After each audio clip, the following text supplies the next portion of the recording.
Hallelujah. Ina pasien anong taton tung po siya kutupa. Bantung leitung lundam na dingina. Leitung mo na po kidingina. Bantung tau kum tu anu siya. Leitung anong paina. Tuli hisong sana. Zomi agape for biswa.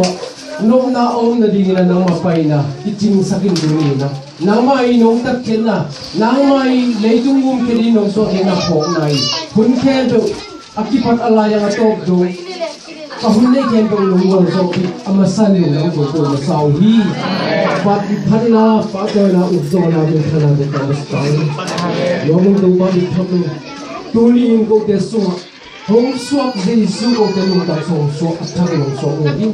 Tupag iban ng taotang ko di, nama kasiyang ng ituwa ko di, kamuwag di kumtaktiyo ng manong magkailakan. Ore kaming ko po ko yun na, nama suwak na muwag na ina, asong kami na sila pa iti enloin. O daw po nama kaya patukin na di, kahit suna tuba na may, nama kaya papay na diyo pa hindi tukin natin. Tuni ni kong yung pangko suwa. Akipat na hisakin na.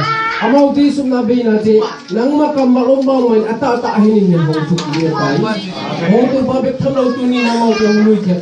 Ano na iti, ano yatang di minagin nung tao na, silang nataksa, silang nakajilang ng isagin na. May lang anong tao, kinamdang sen-sen na rin. Kung pisong kikilang sen-sen na din, kanto na din, anman pahal siyang kutayong sa utang. Sing sumito lundang ko ina. Noong pinakento lundang ko inong sa, ano na may lundang ko sa kang kami ko nito. Amen.